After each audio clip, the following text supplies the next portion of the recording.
Welcome to Two Humans Talking, the podcast that talks about what it really takes to be healthy and present in today's modern, fast-paced world. I'm Tiffany Simms, and today I am bringing you Katie Cooper. And Katie and I are really going to sit here and we're going to share the behind the scenes of how do you stay present in your life? How do you get off the hamster wheel? And how do you turn that overwhelming stress and nervousness and that rat race we're all in into something that actually serves you so that we can regulate your nervous system so you can actually be calm throughout your day. How amazing does that sound? So if that's you and you're like, "Oh my goodness," I really encourage you to stick around. And so Katie, where are you from? What makes you you? Yeah, so I am from New Jersey. That's where I was born and raised and said I would never live in again, and here I am, I love it. loving I'm in it. Maryland, so I'm just down the street. Down the street. Yeah, I lived in Maryland for a time. I've been all over, and now we're here settled back in New Jersey, close to family, which is great. And I've worked in the healthcare industry for 15 years, and I'm now a health coach as well, and really I'm a mom of two kids and a wife, and I really love serving people, helping people. That's kind of what I've always done in my life, and now I'm doing it in a different way as a coach, and that's me. So cool. What do you do for fun? What is Katie doing Mm. this weekend? Oh, this weekend, we are working on our garden because Oh, it's spring. So we're trying to get a strawberry garden going and expand kind of what we did last year. that's kind of cool. Yeah, so we love to be outside. We like to be in nature. So last weekend we went skiing in upstate New York because they had a blizzard, a spring blizzard. So anything to be outside. That's so fun. Well, talk about the extremes. Skiing last weekend, Yeah, gardening this weekend for spring. I know. I That's love spring, that. I guess. So you said you worked in healthcare for a really long time. I really imagine that that is a very stressful and demanding job. It is. I mean, it's very rewarding because you're helping people feel their best and taking care of them, but there is a lot of demand, especially right now on healthcare professionals.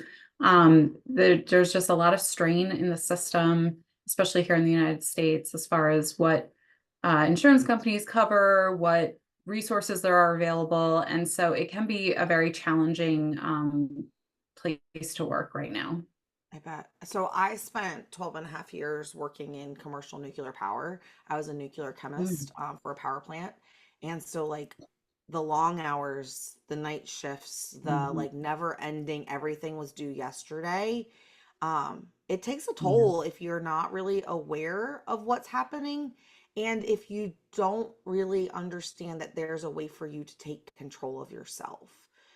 Because I know that for me, and you can share for you as well, for me, there was a season where I felt like I didn't have autonomy and control of myself. I felt like everyone else was in control of me, my time, and what I was doing. And when you work in a workplace like that, there is some truth to that, but you have control. I learned that I had so much more control Mm, than I knew because no one had actually taught me how to do it all and what Yeah. that really meant. So what was Mhm. that like for you? Yeah, I think I got to a point where, especially during COVID and the pandemic, I just felt like I was taking on everybody's life, everybody's stress, everybody's anxiety, my own fears and anxiety during that time, and trying to control the situation where I couldn't control it. And I think learning I honestly, I got to a breaking point at that point, to true burnout in that situation because I just couldn't do it anymore. My body was not going to let me do it anymore. And what I learned from that experience was that I have to take care of myself in order to be able to help those around me, to take care of those people and to do my job properly. Like by taking on all of the tasks, by trying to do it all myself, I wasn't actually serving anybody because I can't, nobody can do it all. And learning those boundaries and how to manage taking care of myself and take care of others, that was a hard lesson to learn, but has been so valuable. I love that. I think that is so relatable to everyone, no matter what your job is. or whether you're a stay-at-home mom, whether you work for a Fortune 5 company, like, or somewhere in between, like, we all have to learn how to take care of ourselves in the midst of everything else. It's not like Mhm. this. My hard lesson was realizing that it wasn't either or, but that I had to learn how to be all. Yeah. Like, I couldn't just be all work or all family or all Mhm. focused on my health. I had to learn how to create harmony for myself. And that meant, for me, that meant that I had to learn some new skills that I didn't possess before. Yes. What did you have to learn? How did you overcome that for yourself? I had to learn what stress felt like in my body. Like I was so used to being stressed that I didn't know I was anymore. Like I would get to this place where I would just feel like I had to explode, like it would be the littlest thing. Like my daughter would leave the water bottle at school. I'm like, it's not a big deal. We have another one. We'll get it tomorrow. But it would make me so angry inside and feel like I was going to just explode. I would shout, and that's not me. That's not how I want to, present myself. And what I realized was I had gotten too far in the stress response. Like I had let it build and build and build, and all the little things build and not release any of that stress. And Mm. learning like what happens internally when we are stressed and all of the reactions that happen internally as far as the body's response. What happens is we get all these hormones that build up, these stress hormones, and we have to use them up. Like we can't, they'll just sit there and build on each other if we don't use them in some way. And so I had to learn to take care of that stress response before I got to explosion. And now that I do that consistently, I can address those crazy things that get thrown at me much more calmly and in a better way that it doesn't. Logically centered, Yeah. like goal or future oriented, not Yeah. just like reaction mode. Exactly. I love that you shared it like that because, like, you're right. There is a point where, like, you're on the hamster wheel. It's Mhm. flinging you around, and you become so numb to it because it's normal, Yep. and you think that that's the only way of living, that you don't even realize it anymore. And then all of a sudden, you wake up one day and you look in the mirror and you're like, "Who is this person I've become? I don't recognize her. I don't recognize her physically. I don't recognize the way my eyes look. I don't recognize the way I'm talking to people. Like, that's not who I want to be." And so, Yeah. for the woman who's really resonating with that right now, Katie, what are your recommendations for, like, just slowing down the hamster wheel so you could Mhm. find your feet again? I think it's really just like finding some moments where you can be present and check in with like how you're feeling because you have to start to relearn your body and your mind and your sensations and like what is normal again. So, taking 30 seconds to breathe and just be present with yourself and just check in like how am I feeling right now? Mm, Doing some there's some exercises that I love where like you can hug your partner for 20 seconds and it actually turns off your stress response. And by doing that, you just kind of come back to center and you can check in and be like, oh, I don't need to react in that way. Or I was really overwhelmed in that moment. So just by like stepping back and doing some mindfulness can be really, really helpful. And sometimes you need something more than just breathing or a hug. It's like, I need to go for a walk and kind of check in with myself for even 10 minutes. It doesn't have to be like an hour of movement, but like 10 minutes of some stretching, yoga, walking to kind of check in and like recenter in your day. yeah, I used to go on lots of walks when I would get frustrated at work because, you know what? When things are stressful and everything's demanding and things are on the line, like, that tension builds up, and not everyone has self-awareness, not everyone Mhm. has the skills to know how to communicate with everyone effectively. And so other people are in the same fight or flight response. And so it's like, how do I manage me and not just react to everything? And for me, it Yes. would be just pushing myself away from my desk, and going for a walk. And sometimes that meant like going to the bathroom and taking the long way Yeah. because it helps create distance. I think that we're not taught how to create distance Mm-mm. before we respond to something. Yes. And Yes, I that love that. space allowed me to, one, re-regulate myself without using food as a regulation device. It allowed me to not become the person who just gave me all their negative energy.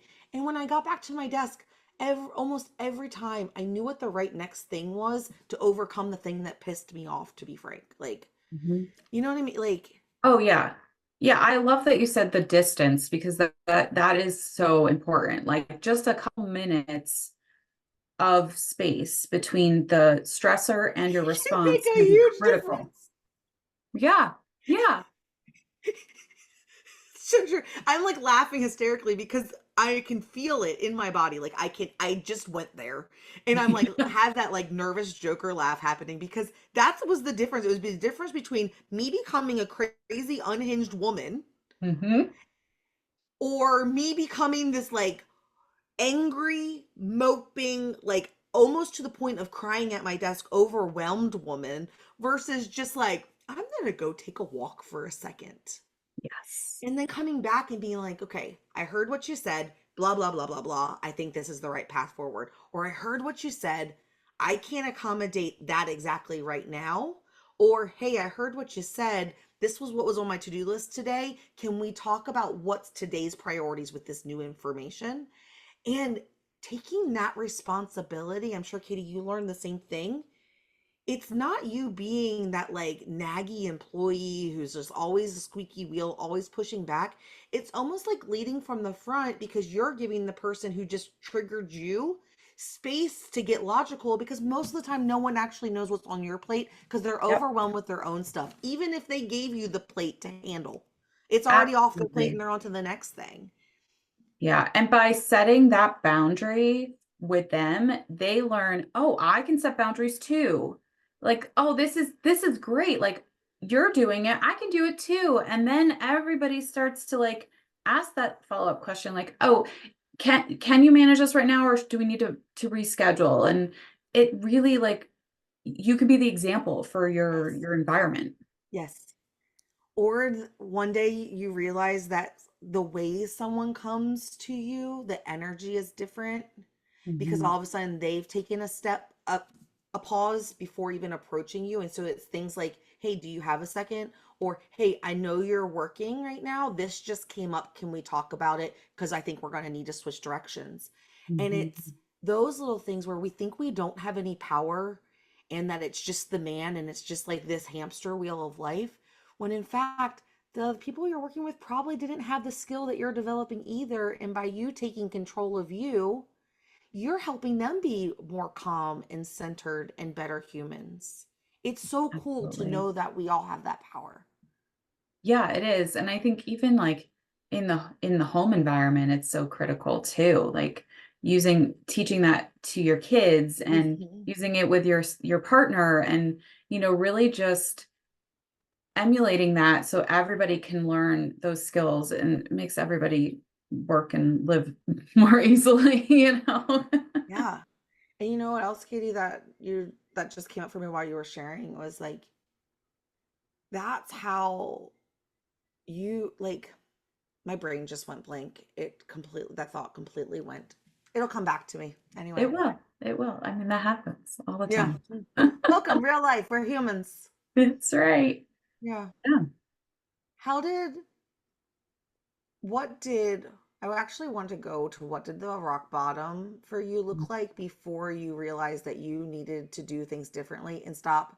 That was it. It was it's the difference between um yelling your boundaries at other people and owning your boundaries because I think we live in a society right now and I'm really curious what you think about this. Is I think our society right now is all about like me. Everything is me. Everything has to accommodate me. Oh no, you did not. You're not gonna blah blah blah blah blah. And so we're like pushing it at people Hmm. rather than holding our boundaries and still being a really good human trying to interact with other people where this works for everyone. Yeah. What do you think about that? Like, where do you land on that spectrum? I mean, I think it's great that people are being more vocal about boundaries and like exploring that, because I think it's something that, at least I remember when I was growing up, that boundaries were not a thing. We didn't talk about that. We didn't know how to have them. The type A, firstborn female, where I am the oldest too. yeah. So like take everything on, do it all. You got to overachieve, you got to hustle. And now I feel like the newer generation's learning that that's not the way. That's not gonna serve you. But you have to do it in a respectful way. It has to come from a place of like positivity and a willingness to negotiate it. Mm, Like here's my boundary, but I want to respect that, but I also know that other people need things. And so how do we work together to support one another in that way? yeah. That's a hard line to figure out. I had a friend once, her name's Dr. Linda, and she shared something about boundaries with me that like completely changed the way I saw them. So we were like at a retreat, so we actually had hula hoops. She put us all in hula hoops and we had to hold them. And she said that hula hoop is your boundary. And when someone comes up to your boundary, it's your job to either push the hula hoop away to create space between you and them, or it's your job whether or not you let that hula hoop come in, but they can never enter the hula hoop. It's never their hula hoop to control. And Hmm. that was that like aha moment for me that boundaries weren't for me to enforce on other people. They were for me to know and hold for myself, Yes. which meant removing myself from conversations that were disrespectful, or you know what I mean? And I always got to decide how far in or how far away I was willing to let other people's react, like behave and act around me. But I no longer bark my boundaries at people. I just own them myself. I love That that. made a huge difference for me. It's a great visual to have around boundaries. I'm going to definitely use that one. Yeah. Yeah. And the moment she said, like, I can't crawl into your boundary. Like, Mhm. it is not mine to be on the inside of. It's yours. You've Yeah. got to hold and maneuver and dance around with it. And every person you interact with, that boundary stays the same, but how willing you are to move it in the different directions is up to you. Hmm. Yeah, I And love I that. just blew my brain, and I think about it a lot actually, because you have some people that you get real comfy with, and it's okay, and you have a little bit more patience and grace for. And then there's those other people where you have to like trust your gut that something's not right, and that thing is as far away as you can hold it. Yes. Yes. And I think the other part of boundaries is boundaries with yourself, right? So like I have to hold myself accountable to my own boundaries within like how I take care of myself, how I manage my time, how I interact with my phone, those Oh, things that's a good one. that nobody else can adjust those boundaries. Those are mine and for myself, but I have to hold myself accountable to those boundaries. It's like Mm. you're like invisible hula hoop in that case, I guess. Yeah. It's all the stuff that's happening on the inside of that hoop. I Yeah. love that. I love that you used the word accountability. I'm really curious, what was the hardest part about realizing that you were accountable for yourself in that like discovery of burnout for you? I always blamed the job, the situation, the things getting thrown on my plate. And I think that realization that like I had control over what I accepted and how I interacted with those responsibilities was a real life-changing realization for me, Mm, because then I could take control over my healing, over how I move forward. And now I still work in patient care. I still work in the healthcare industry, but it doesn't affect me in that way. I don't get to that place because I now understand that like I truly have the control in the situation because it's my boundaries. It's how I show up. I love that. What skills did you have to learn in that process that you didn't have before, or that you weren't using, I should say? Yeah, I think the biggest one was self-care and like what that means. I think in society and in social media, we look at self-care as, going to the spa and like these special treats that we give ourselves when self-care is like making the doctor's appointments, showering, going exercising, Eating your feeding yourself. veggies. Yeah, exactly. Like fueling yourself properly. And that reframing of like, this is what I have to do to take care of myself, and I have to make space and time for it was a really hard thing as a people pleaser, as a type A person to do, where I always put everyone else first. I love that. I was just having a conversation earlier today where we talked about like that like concept of like I'm a people pleaser and I put everyone else first, and the realization that if I'm putting everyone else first most of the time, it's a crutch to allow me to ignore my own shit. Yeah. I can't Oh, take care of absolutely. me. I don't have time for it. And Mhm. we like wear our resentment and our busyness as these badges of honor as a way to avoid our shit that we don't want to deal with. Mhm. Yeah, it's so true. It is And so that's a true. hard pill. Like that's Yeah. a really hard day in the mirror to be like, Mhm. you mean all of this is my fault? Wait. And yeah. When when's for you, I can share mine, but for you, like when someone says like everything is my fault from the place of impact, like does that bring up anything for you where you're like, that's like no, other people have responsibilities in this, or like what is that for you? Yeah, I mean, I think there's a lot of factors there. I don't want people to think it's all your fault. Like that's a really negative place to come from. And it doesn't really feel like there's empowerment there. There's just like shame and guilt, right? And we don't want that. Just makes us more stressed.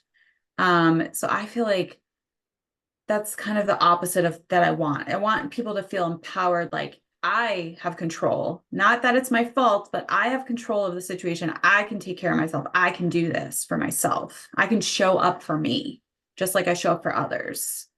I love that. See, and so I love that. And I have a different viewpoint on it. Like I come from it from a different perspective.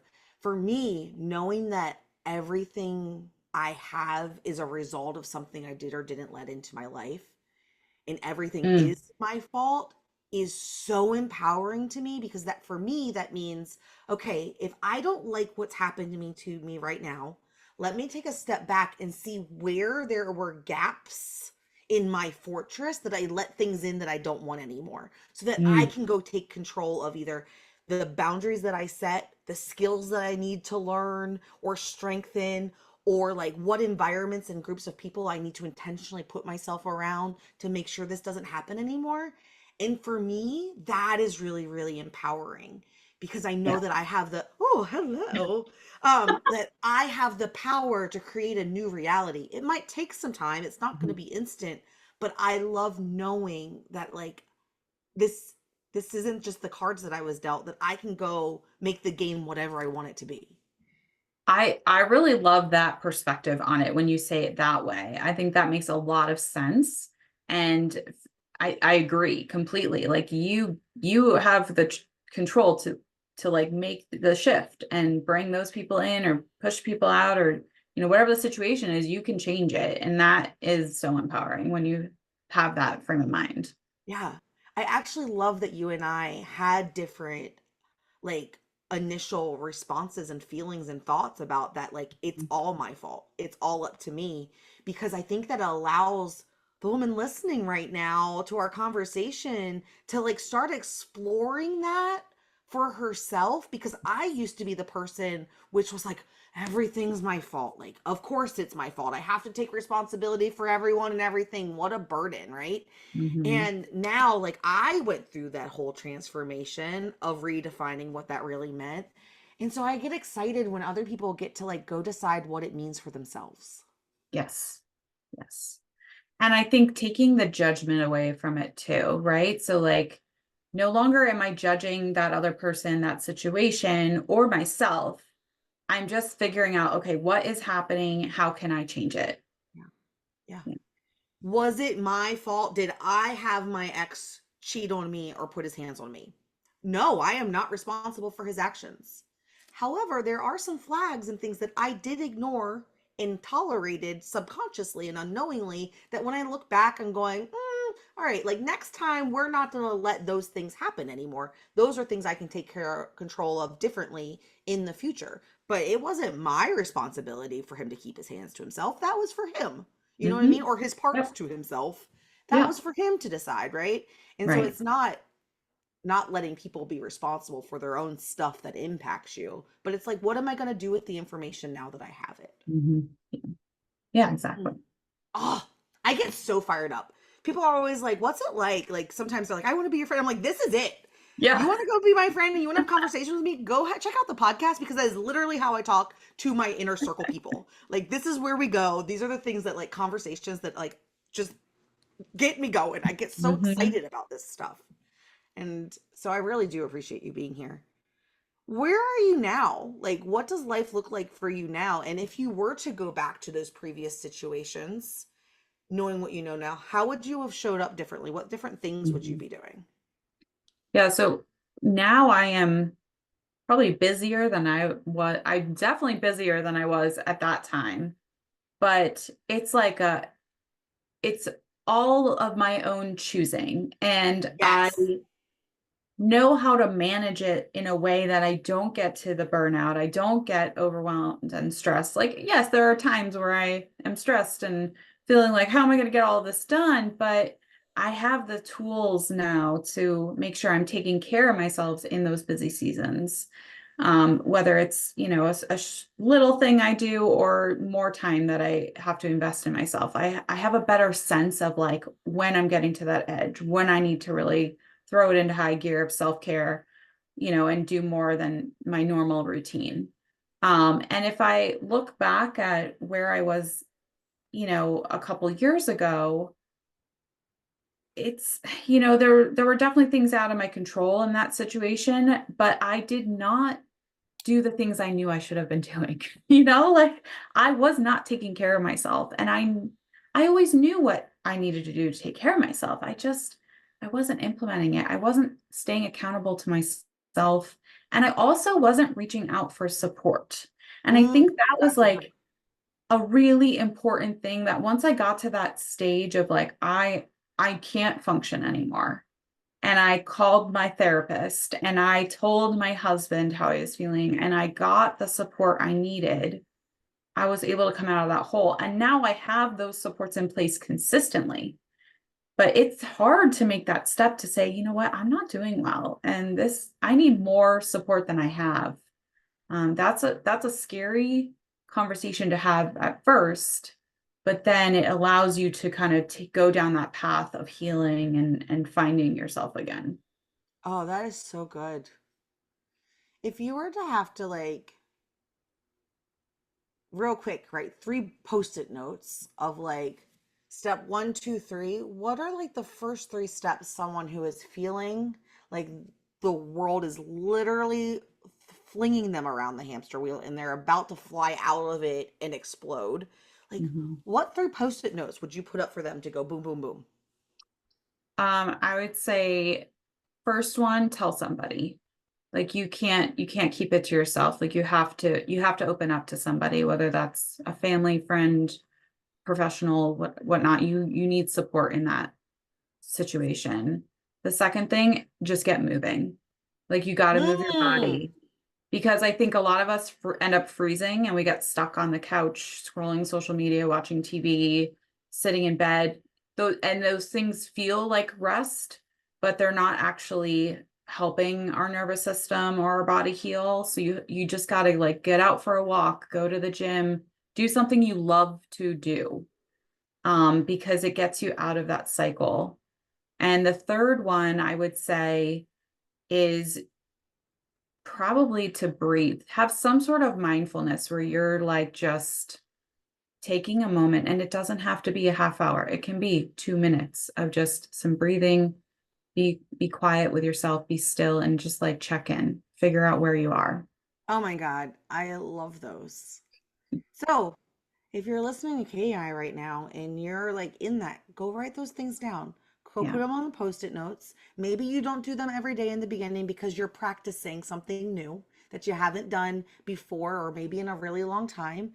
And just you put those in your tool belt as things or your toolbox, whatever you're carrying around, um, to anchor into in those moments of like, okay, let me recenter myself. Let me get it together because this anxious, nervous, burnt out, overstimulated energy is not going to help me.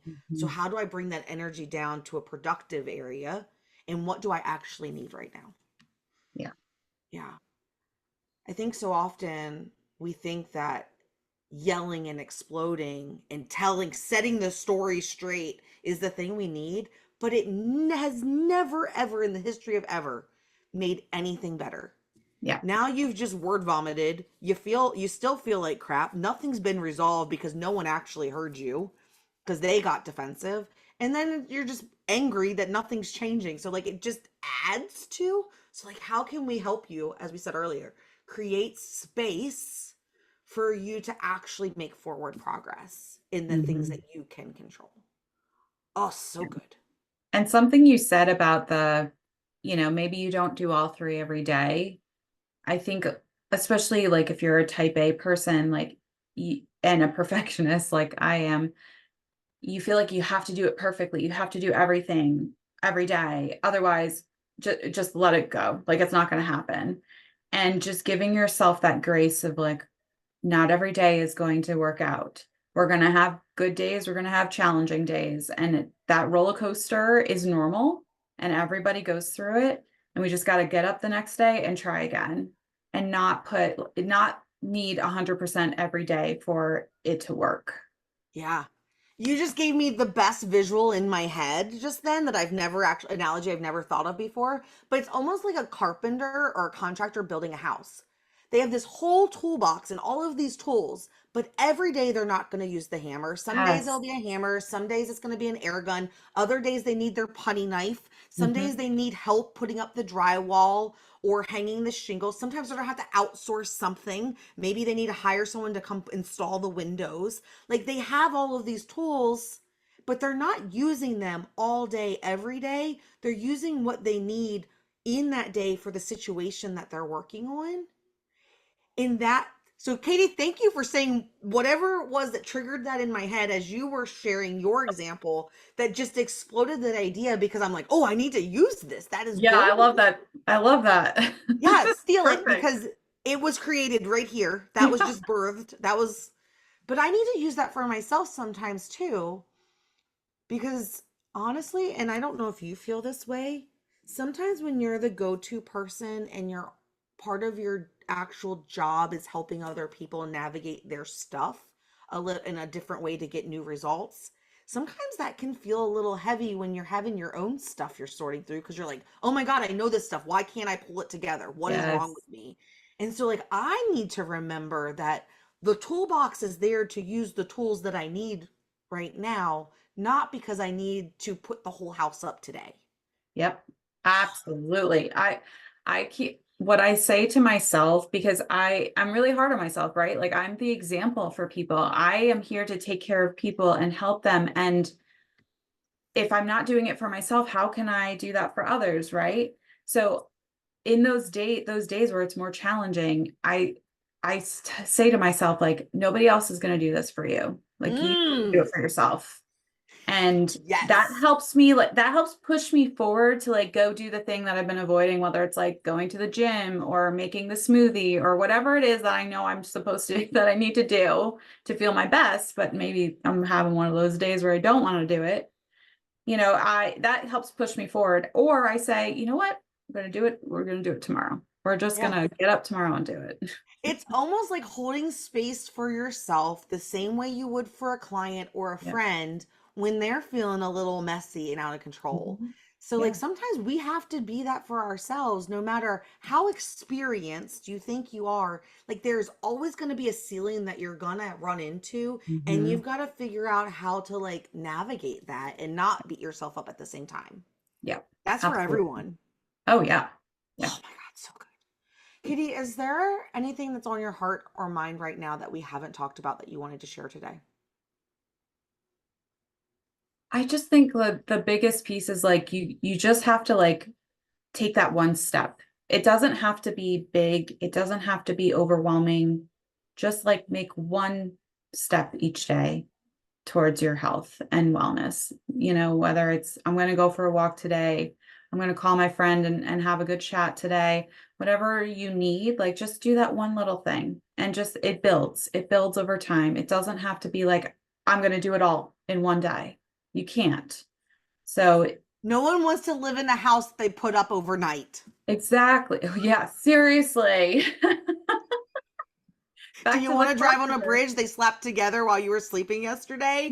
No, I want that to take a little bit of time. Maybe Yeah. not forever, Yep. like, but maybe I would like to make sure that it was like installed soundly. Exactly. I Yeah. love that, Katie. Oh my God. Thank you so much for being here today. I know I've said that a few times. I genuinely, genuinely, wholeheartedly mean it. How do people connect with you? So I am on Instagram at Katie Cooper Wellness, and I also have my website, katiecooperwellness.com. So I'd love to see people there. I love that. Go connect with Katie. Go be a human and That's actually right. send her a DM to say, Hi, I heard you on this show. I just wanted to introduce myself. Who knows? Thank You might you. make a new friend. And so, Katie, again, thank you for being here. And with that, that's Two Humans Talking. I will see you next week. Bye.